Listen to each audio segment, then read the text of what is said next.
don't want realism. I want magic. Yes, magic. I try to give that to people. I misrepresent things to them. I don't tell the truth. I tell them what they ought to know, not what is the initial truth. And if that's sinful, then let me be damned for it. I don't mind you being older than what I thought, but all the rest of it, Christ. That pitch about your ideas being so old-fashioned and all the malarkey that you've dished out all summer. Oh, and I knew you weren't 16 anymore, but I was a fool enough to believe you was straight. Who told you that I wasn't straight? My loving brother-in-law? And you believed him? I called him a liar at first, and then I checked on the story. First, I asked our supply man who travels through Laurel, and then I talked directly over the long distance to this merchant. And who is this merchant? The merchant Kai Faber of Laurel? I know the man. He whistled at me. I put him in his place. So now he's out for revenge, so he makes up lies about me.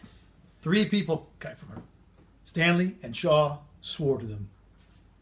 Rub-a-dub-dub, 3 men in a tub. And what a filthy tub. Didn't you stay at a hotel called the Flamingo? Flamingo? No, Tarantula was the name of it.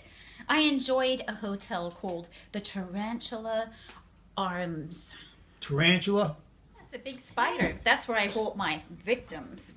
Yes, I had many intimacies with strangers. Well, it was all that I could see to do after the death of Alan. Intimacies with strangers were able to fill my empty heart. I think it was panic, just panic, that drove me from one to another, hunting for some protection here and there.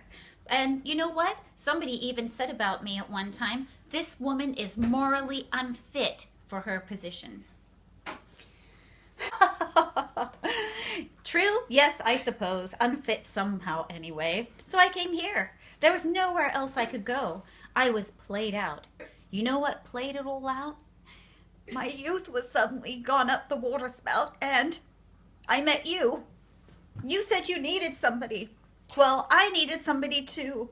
I thanked God for you because you seemed gentle, a cleft in the rock of the world that I could hide in. But I guess I was asking, hoping too much. Key Faber, Stanley, and Scholl would have tied an old tin can to the tail of the kite.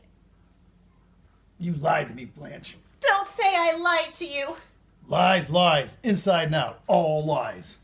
Never inside. I didn't lie in my heart. Flores, Flores, Flores para los muertos, Flores, Flores. Flores, Flores para los muertos. No, not now. Flores para los muertos. Crumble and fade and regrets, reclamations. If you've done this, it wouldn't have cost me that. Coronas para los muertos, corones. Legacies. Ha! And other things such as blood-stained pillow slips. Her linen needs changing. Yes, Mother. But couldn't we get a colored girl to do it? No, we couldn't, of course. Everything's gone but the... Flores. Death. I used to sit here, and she used to sit over there. And death was as close as you are. We didn't even admit that we had heard of it. Flores para los muertos, Flores, Flores.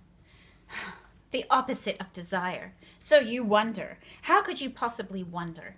Not far from Belle Reve, before we had lost Belle Reve, was a camp where they trained young soldiers. On Saturday nights, they would go into town to get drunk. Corones. And it was on the way back that they would stagger onto my lawn and call, "Blanche, Blanche." The deaf old lady remaining suspected nothing.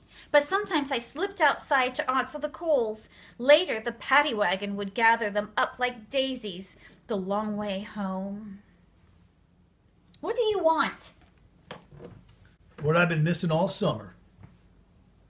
Then marry me, Mitch. I don't think I want to marry you anymore. No?